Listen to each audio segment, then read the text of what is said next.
It was the Nashville family party string lights flickering, cheap speakers blasting country music, and a stiletto flying straight into my cheekbone. Mom threw it, stepdad screamed, and my cousin laughed, recording everything on her phone. Best show ever. What they didn't know was that the entire setup, the lights, the tent, the tables and chairs was all under my name on the contracts. And tonight, their entire ledger of debts would go live, right in front of everyone. My name is Sloan Hart, 33 years old, risk analyst at Harborline Capital Analytics in Nashville. And until tonight, I was the family ATM that never ran out of cash. The shoe that hit my face wasn't just leather and heel. It was 12 years of financial servitude compressed into a single projectile, launched by the woman who gave birth to me but never learned to mother. The party was supposed to celebrate two things: Mom and Gary's new house and his 55th birthday. Classic Diane Caldwell move: combine events to maximize attention while minimizing effort. The backyard sprawled with rented everything, from the industrial string lights crisscrossing overhead to the white folding chairs arranged in perfect rows. Even the bartender wore a bow tie, mixing Moscow mules in copper mugs I'd recognize anywhere they came from the set I bought myself last Christmas, before Mom borrowed them for just this once. I stood behind what Diane called the coordination station, really just a folding table with an iPad Square reader and a stack of invoices. She'd assigned me here like I was hired help, not her daughter. Someone responsible needs to handle the money, she'd said this morning, not looking up from her phone where she was editing her face in a selfie. The fight started over something pathetically small. The catering company's card reader beeped declined. I knew why. 3 days ago, I'd frozen the credit line I'd co-signed for them. Not canceled, just frozen. A test. What do you mean it's not working? Diane's voice pitched high enough to turn heads. She wore a white sundress that cost more than most people's rent, her freshly highlighted hair gleaming under the party lights. The payment declined, I said evenly, keeping my voice neutral, professional, the way I spoke to difficult clients at work. Then fix it. She snapped her fingers at me, actually snapped them, like I was a dog. I can't fix what I didn't break. That's when Gary materialized, bourbon breath preceding him by 3 feet. What's the holdup? We got people waiting on food here. Sloane's playing games with the card, Diane hissed. I pulled out my phone, showed them the screen. The account shows a $7,300 charge at a furniture store yesterday. That wasn't authorized. Authorized? Gary's face went red.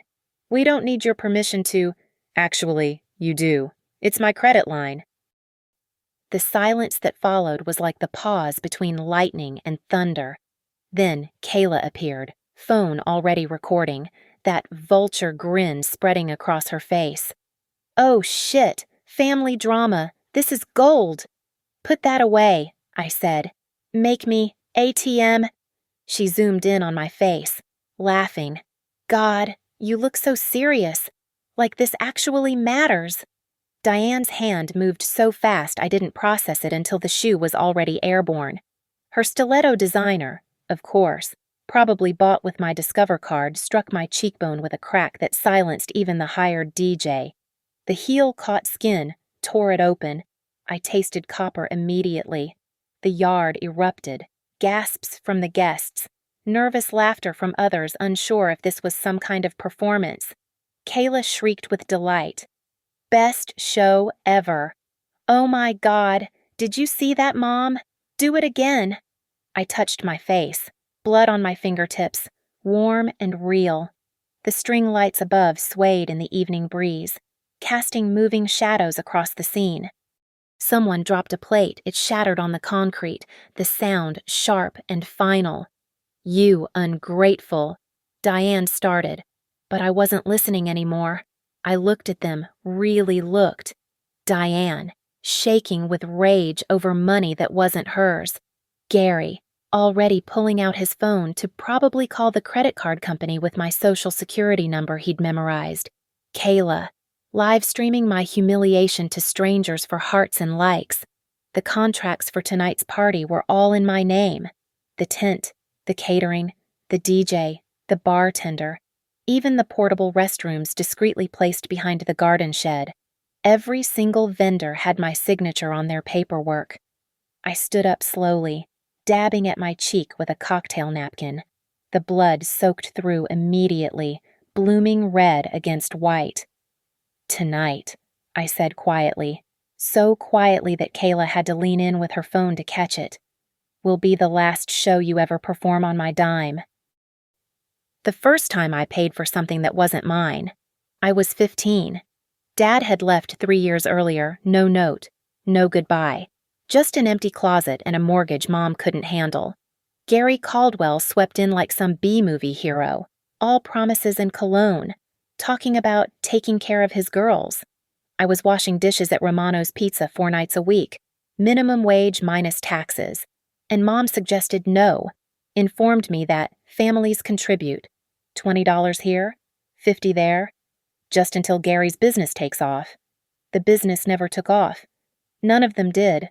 The car detailing service that needed startup capital, the food truck that never got past the logo design phase, the cryptocurrency consulting firm that consisted of Gary watching YouTube videos at 2:30 a.m.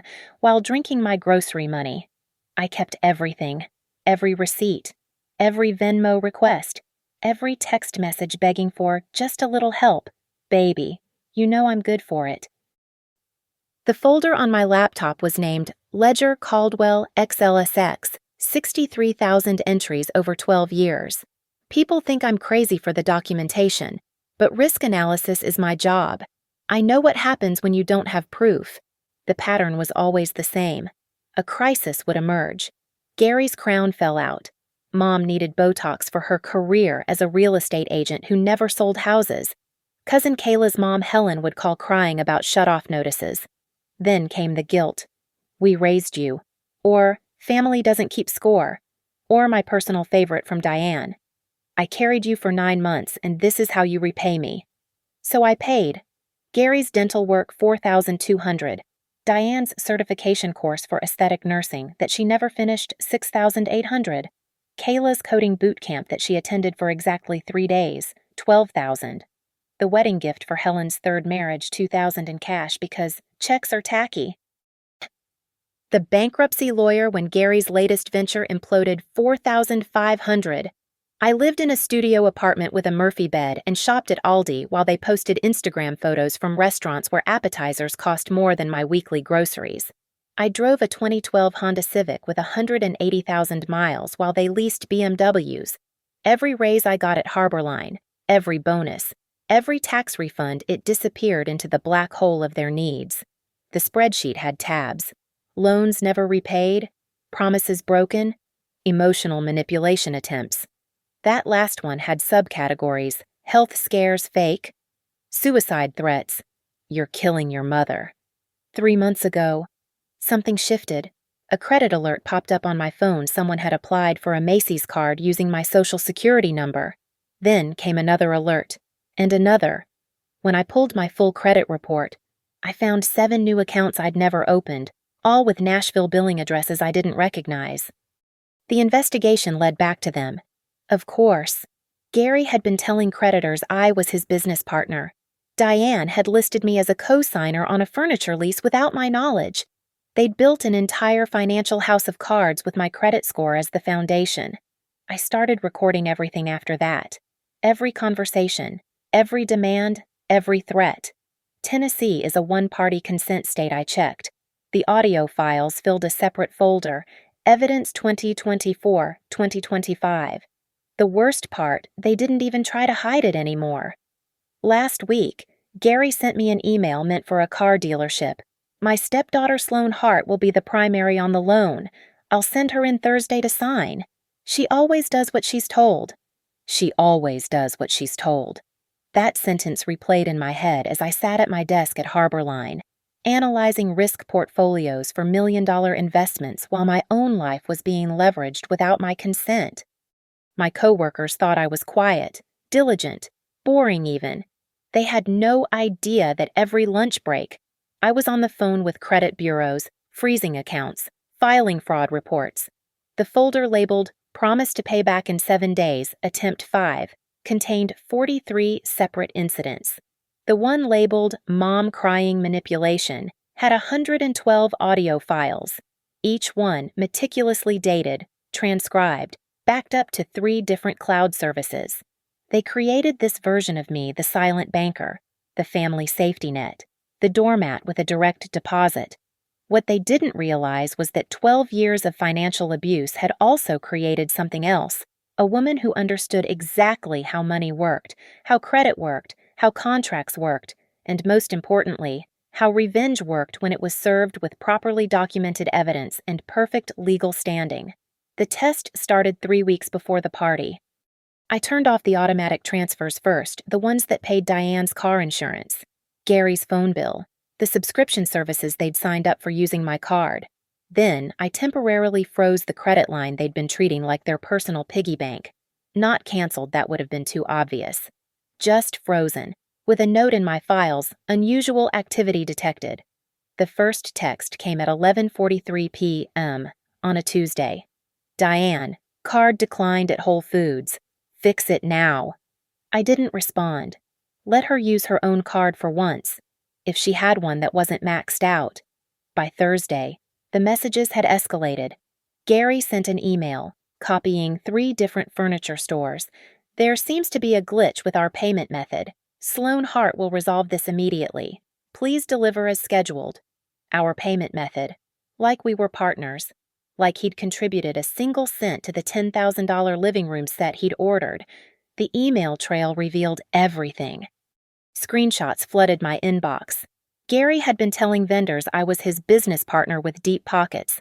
One furniture dealer forwarded me his message, "Don't worry about the price.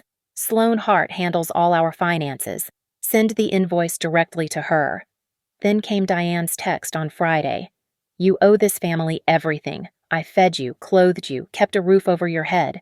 The least you can do is maintain the lifestyle we've become accustomed to." The lifestyle they'd become accustomed to? On my salary, while I ate ramen twice a week to make the numbers work. Saturday brought the real revelation. Kayla, stupid Kayla, posted an Instagram story from a boutique downtown. Shopping for the party. Thank God for family credit cards. She'd tagged the location, the store, even showed the receipt in the background. My name was clearly visible as the card holder. I screen recorded everything. The party planning accelerated that final week.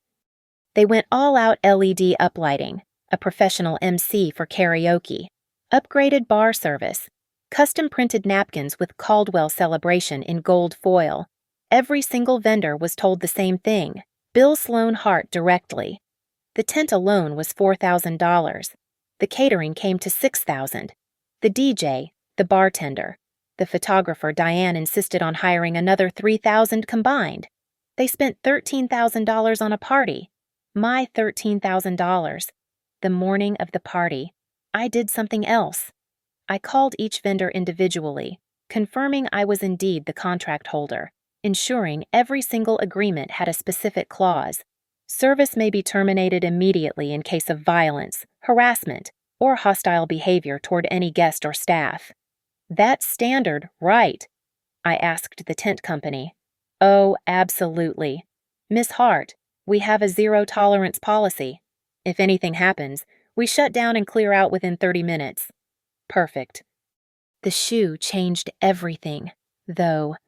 The physical violence captured on Kayla's own live stream, witnessed by 43 guests, that was the gift they didn't know they were giving me. I sat in my car afterward, holding ice from the gas station against my cheek, watching Kayla's Instagram story replay. She'd posted it with laughing emojis. When your aunt goes WWE on your cousin to watch her family drama. Best show ever. 3,000 views in an hour. The comments ranged from shock to entertainment. Nobody asked if I was okay. I pulled out my phone and opened the folder labeled Nuclear Option. Inside were the prepared documents my lawyer friend Paula had helped me draft. Fraud alerts for the credit bureaus, identity theft reports, cease and desist letters, and something special, a whistleblower complaint for the IRS about Gary claiming me as a dependent for tax purposes while I was simultaneously supporting them. The POS system at the party had recorded everything, too. Every declined transaction, every attempt to use my frozen cards, time-stamped and logged.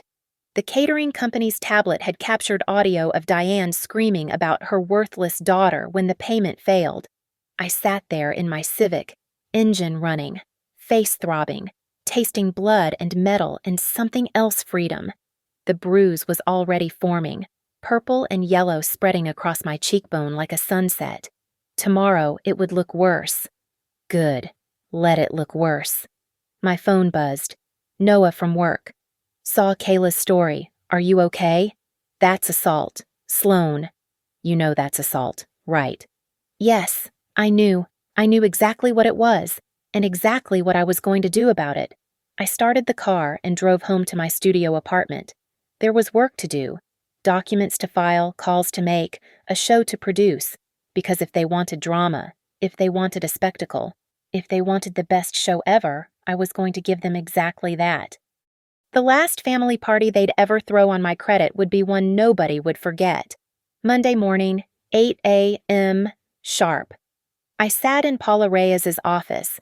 She specialized in financial fraud and identity theft cases, and more importantly, she understood family financial abuse. The bruise on my cheek had bloomed into a spectacular purple-green map that makeup couldn't hide. Jesus Christ, Sloan! Paula set down her coffee. Please tell me you documented this. Kayla live-streamed it. 3,000 views and counting. I placed my phone on her desk, the video already queued up. Paula watched, her expression shifting from concern to something sharper, the look of a lawyer who'd just been handed a winning case. Battery. In front of witnesses. Recorded. This is actually perfect. I spread out my files across her conference table. 12 years of documentation, organized by year, cross-referenced by category. Paula whistled low. You weren't kidding about keeping records. Every receipt, every text, every email. I opened the laptop, showed her the spreadsheet. 63,000 entries, $487,000 total. 400. Paula sat back. Sloan, that's grand larceny territory if they used your identity without permission. Next came Mr. Tate at Credit Restoration Associates. He was 70, methodical, and had seen every scam imaginable. I hired him immediately after finding the fraudulent accounts. First things first, he said, fingers flying across his keyboard. Freeze everything.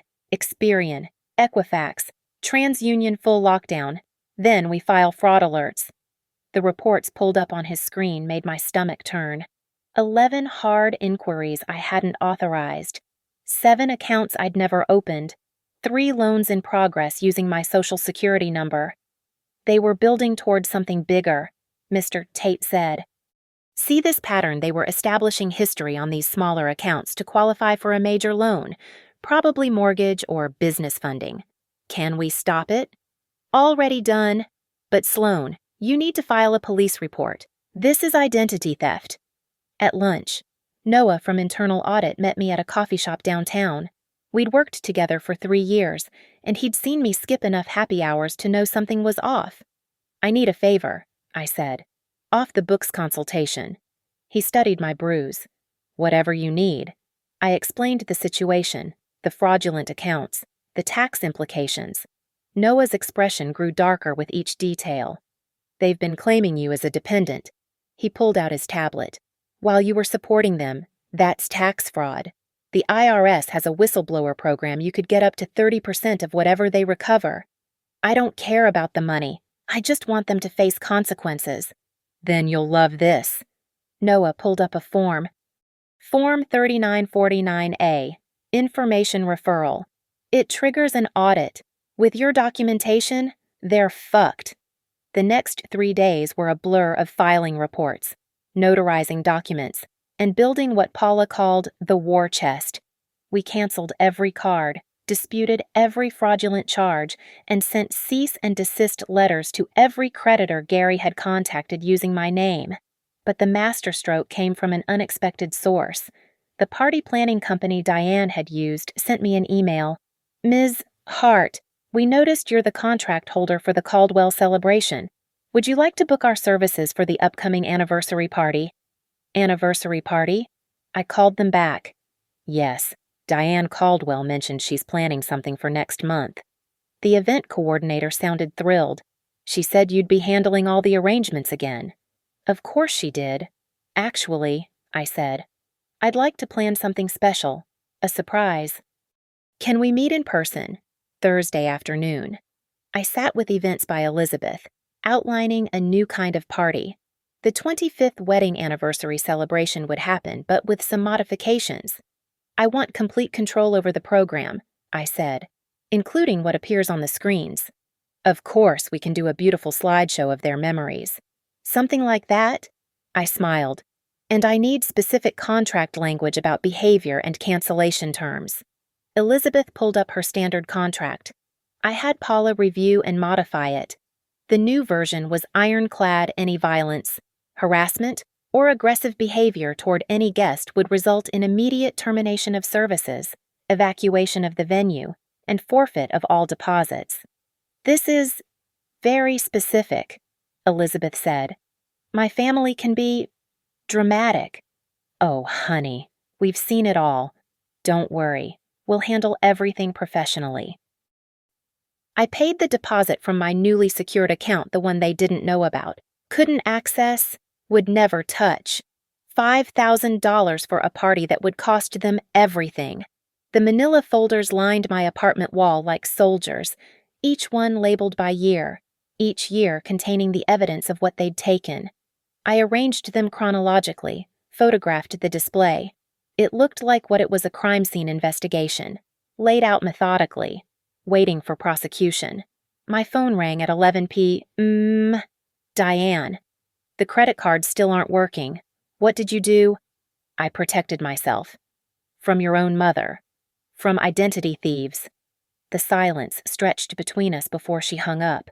They had no idea what was coming, no idea that every document was filed, every agency notified, every trap set.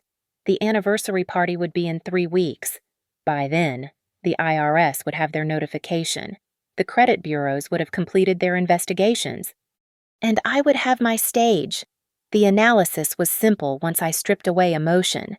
Diane lived for appearances. Her Instagram feed was curated like a magazine, every post calculated for maximum envy.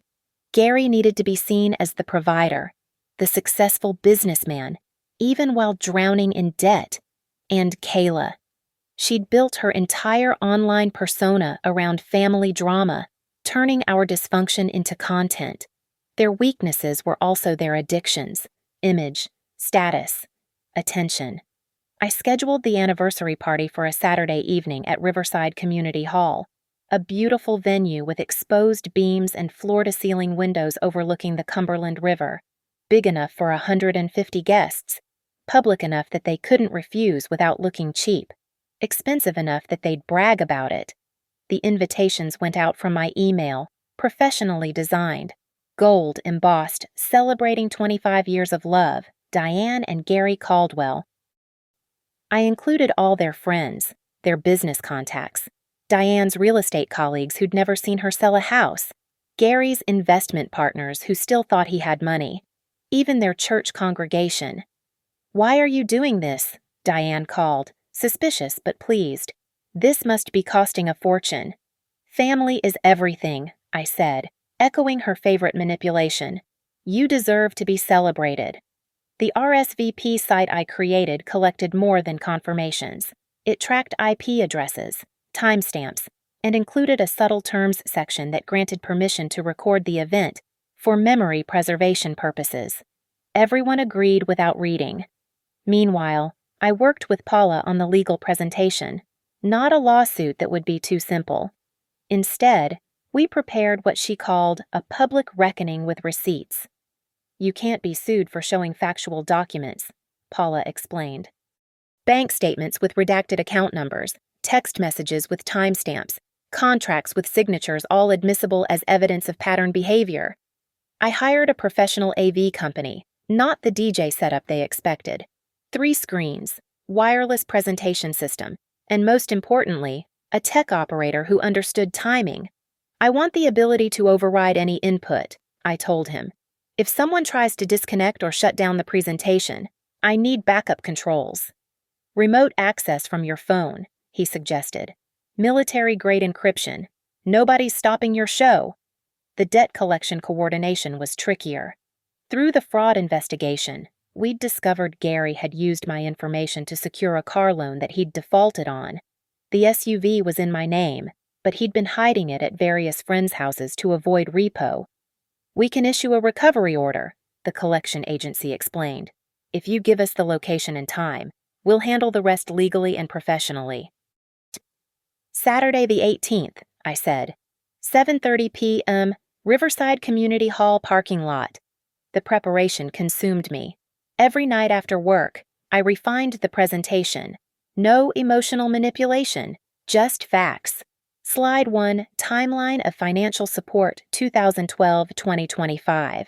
Slide 2, Documented Requests for Money with a scrolling counter. Slide 3, Text Messages at 2 a.m. With Diane's words about family obligation next to my bank statements showing a negative balance. Noah helped with the analytics. You want impact, show the opportunity cost. What that $487,000 could have been with compound interest. The number was staggering over $700,000 with conservative investment returns. Kayla made things easier by posting constantly about the party. Can't wait for the anniversary bash. Family celebrations are everything. Blessed Bitker Family First Gitker Caldwell celebration, I commented. It's going to be unforgettable. She hearted it immediately. The week before, I had a locksmith change my apartment locks and installed a security system. Paula had warned me about extinction bursts, the explosive reaction when abusers realize they've lost control. I also opened a P.O. box and started forwarding my mail. 3 days before the party, Diane attempted to access my checking account online. The bank's fraud department called me immediately. Someone tried to reset your password using security questions. They got them wrong 3 times. Please note that in my file, I said, and lock the account from any changes except in person with 2 forms of ID. The bills for the party started arriving at Diane's house, copies I'd instructed vendors to send. Catering $8,000, venue $4,000, AV equipment $3,000. She called me screaming, $15,000. Are you insane? It's your silver anniversary, quarter century. It needs to be special. We can't afford. Don't worry about it. It's handled. Oh, I kept my voice sweet. Just show up and enjoy being celebrated. She didn't ask how it was handled. She never did. As long as the money appeared. The day before the party, I did a walkthrough with Elizabeth and her team. The venue was transformed silver and white everywhere, fresh flowers on every table, a memory wall where guests could post photos and messages. It's beautiful, Elizabeth said. Your parents will be so touched. They'll definitely be surprised. I positioned the screens strategically, 1 behind the main table, 2 flanking the dance floor. The podium had a discrete monitor showing presenter notes only I could see.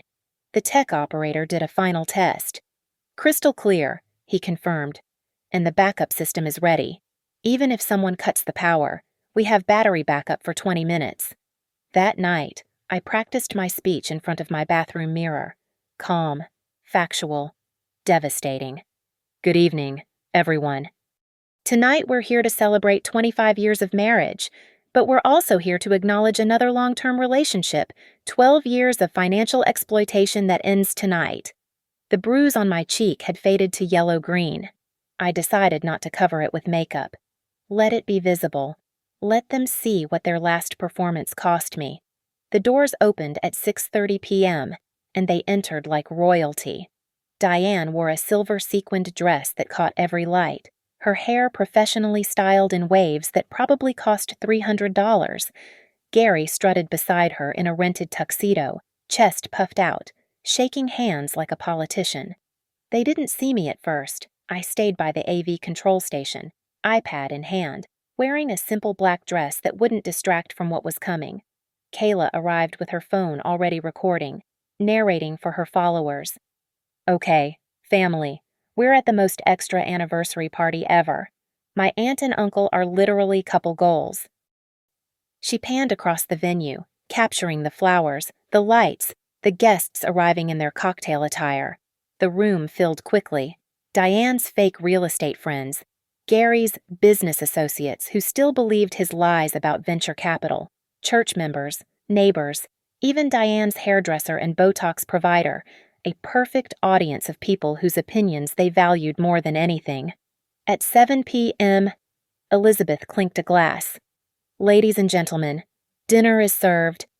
They sat at the head table on an elevated platform visible to everyone, just how Diane liked it.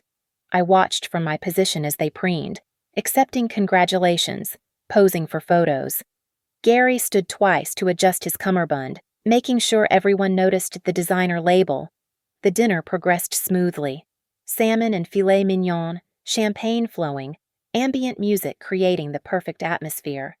I stayed in the shadows, ice pack pressed discreetly against my ribs where anxiety made them ache.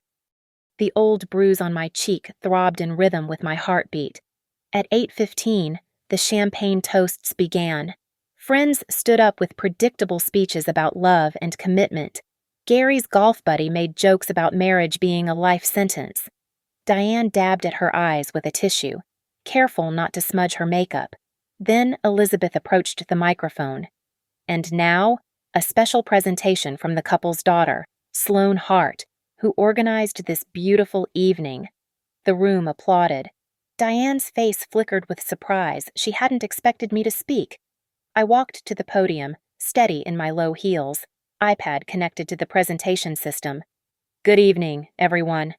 My voice came out clear, professional. The risk analyst voice, not the daughter voice. "Tonight we're celebrating 25 years of marriage.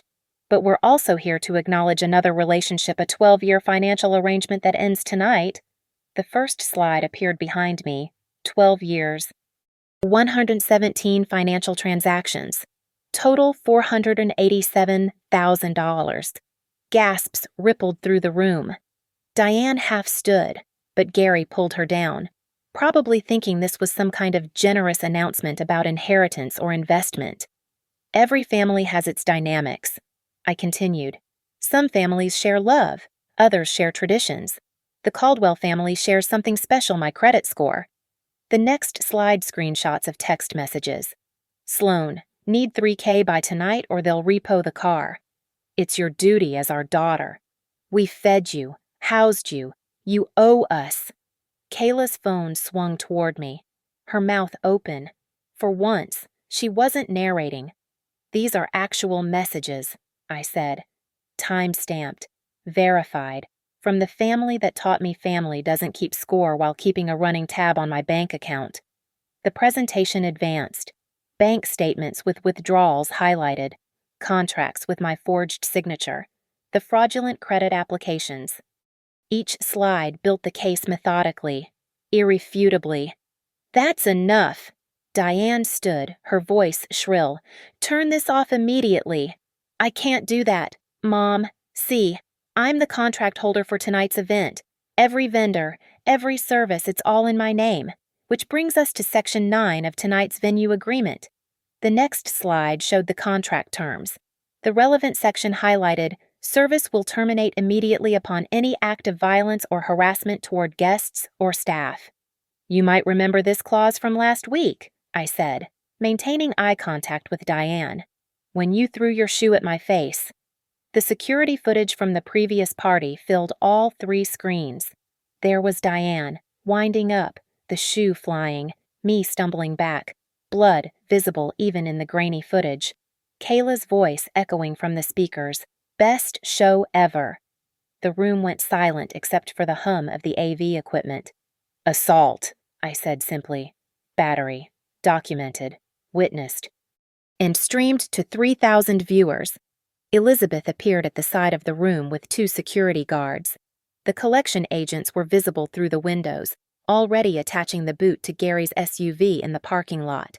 "Per the contract terms," Elizabeth announced, her professional voice cutting through the tension.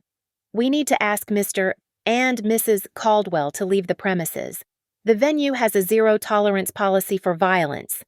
This is our party, Gary roared, his face purple. No, I corrected. It's my party, paid for with my credit, which you've been stealing for 12 years. The IRS will explain the rest when they contact you about the fraudulent dependent claims. Diane lunged toward me, but the security guards stepped forward. She froze, mascara running, the sequins on her dress catching the light like scales on a caught fish.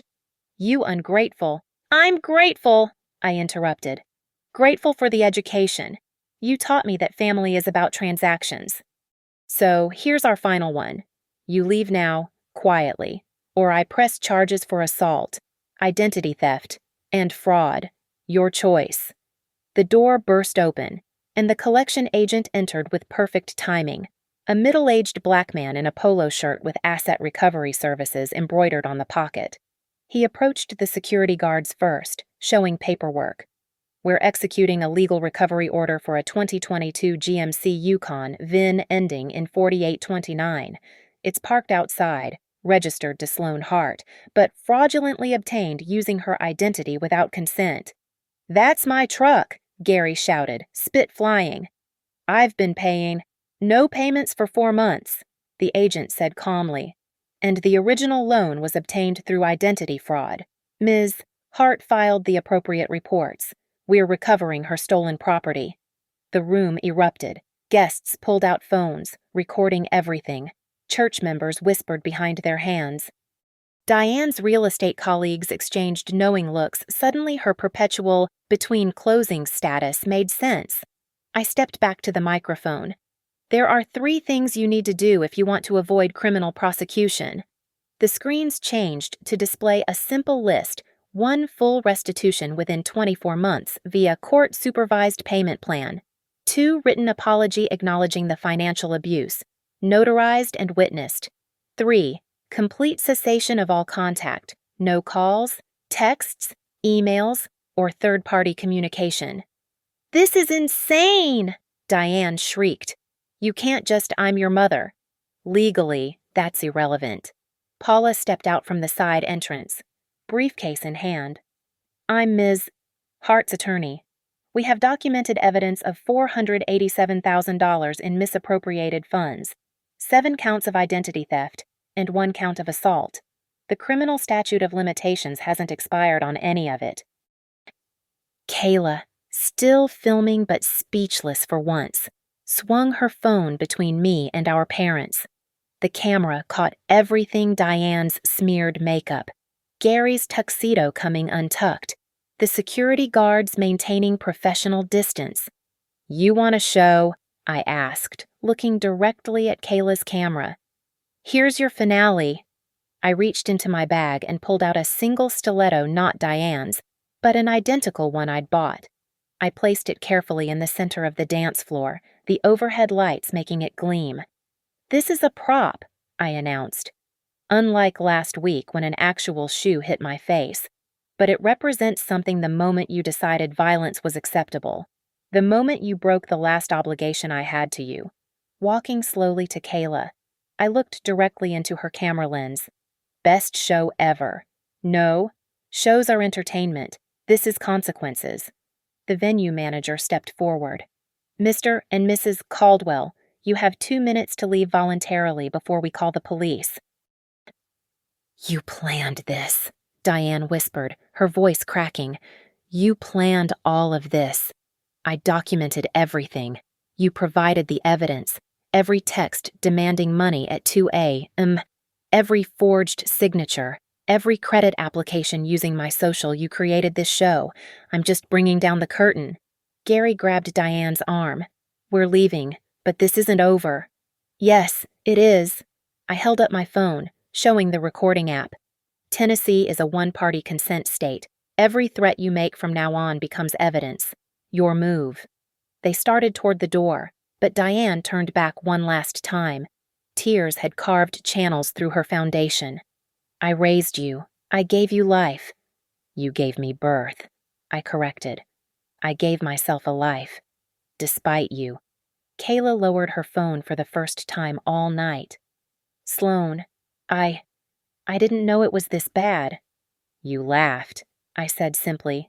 "When she hit me, you laughed and called it the best show ever. You got your content. Now, live with it." The collection agent knocked on the glass door. "Ma'am, we've loaded the vehicle. The sheriff's department wants to know if you're pressing charges for the assault." I looked at the room full of witnesses, their social circle, their church, their entire constructed world of appearances. They stood at the door, Gary's face purple with rage, Diane clutching her purse like a weapon she couldn't use. "Not if they sign the agreement tonight. Paula has it ready." Paula approached them with documents. "Initial each page, sign the last. This acknowledges the debt, establishes a payment plan, and includes a restraining order. Violation of any terms results in immediate criminal charges." Diane's hand shook as she signed. Gary muttered curses under his breath but complied. The church pastor who'd been watching in stunned silence volunteered to witness and notarize using his mobile notary stamp. As they finally exited, the parking lot lights illuminated the flatbed truck carrying away Gary's SUV. The collection agent gave me a professional nod through the window. Elizabeth approached with her tablet. "Ms. Hart, the vendors need to know should we continue with dessert service." I looked at the remaining guests, some shocked, others oddly satisfied, like they'd been waiting years for this revelation. These people had watched my family perform their wealth charade while I worked 60-hour weeks to fund it. "Pack it up," I said. "Show's over." The lights came up to full brightness, harsh and revealing.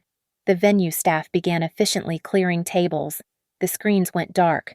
Within minutes, the fairy tale atmosphere dissolved into folding chairs and moving dollies. I walked to the center of the dance floor where the stiletto still sat, picked it up, and handed it to Kayla. "Your souvenir," I said. "From the last show you'll ever film at my expense." Her Instagram Live had been running for 43 minutes. The viewer count showed over 8,000. "Comments are brutal," she whispered, looking at her screen. "They're calling Mom. They're saying things." "The truth," I finished. "They're saying the truth." The venue emptied within 20 minutes. Guests filed out in clusters, some offering awkward condolences, others simply staring. The pastor pressed my hand briefly before leaving, whispering, "Sometimes the truth needs to be told, child." Diane's hairdresser actually hugged me, admitting she'd been owed $3,000 for 2 years. I stood alone in the vast hall, fluorescent lights replacing the romantic ambiance. The stiletto sat abandoned where Kayla had dropped it, unable to carry the weight of what it represented. Evidence boxes lined the wall Paula would file everything Monday morning. The paper trail that began when I was 15 would finally end in a courtroom, under oath, with consequences. Elizabeth's team worked around me, collapsing tables and rolling up the silver linens. The flowers, white roses, and baby's breath. Diane's favorite were already wilting under the harsh light. Everything fake crumbles fast when the show lights go off. "Ms. Hart." Elizabeth stood beside me with an invoice. "Everything's been documented per your request. The security footage, the contract breach, the witnesses, it's all here." I signed my name one last time on anything connected to them. "Thank you for your professionalism." "Honey," she said softly, "I've been in this business 20 years. I've never seen anything like tonight, but I've also never seen someone stand up for themselves with such dignity. Dignity, not revenge, not cruelty, just the dignity of saying enough." I walked through the empty parking lot to my old Civic. The space where Gary's SUV had been was marked only by an oil stain and broken pride. My phone showed 57 messages. I deleted them all without reading. The restraining order was explicit. No contact meant no contact. The drive home took 15 minutes through quiet Nashville streets. My studio apartment waited. Sparse, but mine. Nobody else's name on the lease. Nobody else's debt in my mailbox. Nobody else's dreams draining my account at 2 a.m. I set my keys on the counter next to the folder marked Freedom Day documents for my new bank accounts, new credit cards, new P.O. box. Everything they'd never access again. The Excel spreadsheet that had tracked 12 years of hemorrhaging money would be submitted as evidence, then closed forever. My reflection in the bathroom mirror showed the last fading yellow of the bruise. By next week, it would be gone. No physical evidence of the blow that changed everything. But I didn't need visible scars to remember I had 487,000 reasons documented in triplicate. The text from Noah arrived at 11:58 p.m. Saw Kayla's live stream. The whole office did. You're a legend. Also, HR wants to know if you need any resources for family trauma support. I almost laughed. HR thought this was trauma. They didn't understand it was liberation. Another message from Paula. Motion filed electronically at midnight. Bankruptcy court will freeze their assets Monday morning. They can't run from this. I stood at my window, looking at the Nashville skyline. Somewhere in this city, Diane was probably crying into her wine, mascara staining pillowcases she couldn't afford. Gary was likely on his phone, trying to scheme his way out of consequences. Kayla's follower count was probably exploding viral fame from family shame. Exactly what she'd always wanted. But I wasn't thinking about them anymore. For 12 years, every financial decision had been filtered through their needs, their wants, their manipulations. Every raise I'd earned had disappeared into their entitlement. Every boundary I'd set had been demolished by guilt and obligation. No more. I pulled out my laptop and opened a new spreadsheet. This one wasn't for tracking their debt. It was for planning my life. Real savings, real investments, maybe even a real vacation. Somewhere nobody knew my name or my family's drama. The shoe, that designer stiletto that had drawn blood and broken something deeper than skin, I'd left it at the venue. Let the cleaning crew throw it away with the wilted roses and broken promises. It was evidence of the last time anyone would ever lay hands on me in anger and expect forgiveness. My phone buzzed once more. A notification from the bank. Your automatic transfer of $1,500 to checking account ending in 8749 has been canceled as requested. That account had been Diane's for 5 years. She'd probably discover it Monday morning when her yoga membership bounced. Another small brick in the wall between us. I opened the window, letting cool night air fill the apartment. Somewhere, a guitar played on a balcony. Normal people living normal lives, without parasites in their bloodstream. Tomorrow, I'd wake up free. No panicked texts about overdue bills. No guilt trips about family obligation. No lies about business opportunities that were just holes to throw money into. Just me, my choices, my money, my life. I picked up the legal pad where I'd practiced my speech and wrote one final line at the bottom. I paid the last bill of my old life with truth. The pen felt light in my hand. Everything felt light now. The weight of carrying 3 adults on my back for 12 years was gone, replaced by nothing but air and possibility. I walked past that shoe one more time before leaving the venue designer leather in spite, abandoned on the dance floor like the relationship it had ended. I didn't pick it up, didn't take it as a trophy or reminder. Some things are meant to be left behind, especially the weapons people use to keep you small. The truth had cost me $487,000 to learn, but the lesson was priceless. Family isn't about blood or obligation or guilt. It's about respect, and anyone who throws a shoe at your face doesn't deserve any of it. I closed the laptop, turned off the lights, and for the first time in 12 years, slept without worrying about anyone's bills but my own. Thank you so much for listening to this story. I'd love to know where you're listening from. Drop a comment and let's connect. If this story resonated with you, please subscribe to the channel and share your thoughts below. Have you ever had to stand up to family members who crossed the line? What would you have done in Sloane's shoes? Your stories and perspectives mean everything to this community. Don't forget to hit that notification bell so you never miss a story. Until next time, remember you're never obligated to set yourself on fire to keep someone else warm.